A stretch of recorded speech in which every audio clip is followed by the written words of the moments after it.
சத்குருவே சரணம். கணவன் மனைவிக்குள்ளே அடிக்கடி சண்டை வருதுங்க. நிறைய பேர் ஃபோன் பண்ணி சொல்கிறாங்க. ஒன்றுமே இல்லை, உங்கள் வீட்டில் ஈசானத்தை போய் பாருங்கள். வடகிழக்கு பகுதியில் என்ன இருக்குது பாருங்கள். செருப்பு இருக்கா, தொடப்பம் இருக்கா, மேடா இருக்கா, குப்பை மேடா இருக்கா, இல்லது ஏதாவது சமையல் சம்மந்தப்பட்ட விஷயங்கள் அங்கே இருக்கா, இதெல்லாம் பார்த்திங்கன்னா கணவன் மனைவிக்குள்ளே தீராத சண்டை வந்துக்கிட்டே இருக்கும்.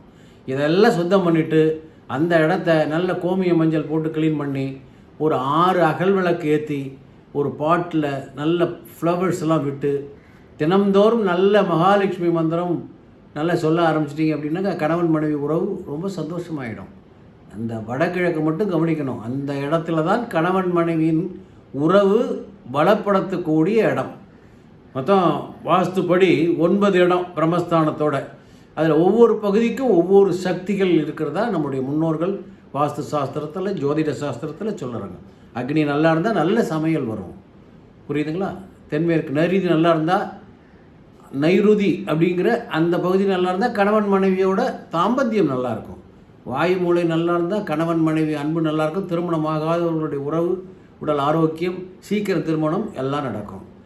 அதே மாதிரி வடக்கு நல்லா இருந்தால் குபேரனுடைய பகுதி பணம் நிறையா இருக்கும். ஸோ ஒவ்வொரு பகுதிக்கும் ஒவ்வொரு சிறப்பு நம்ம வாஸ்துவில் இருக்குது.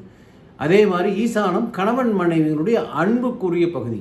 அதில் ஏதாவது சிக்கல், குப்பை, கோலம் இந்த மாதிரி சரியில்லைன்னா 2 பேருக்குள்ளே அடிக்கடி சண்டை வரும். அதை சரி பண்ணிட்டீங்க அப்படின்னாக்கா கணவன் மனைவி உறவு ரொம்ப நல்லா இருக்கும். இதுதான் சூட்சமம். சரிங்களா? சப்ஸ்கிரைப் பண்ணுங்கள். வணக்கம்.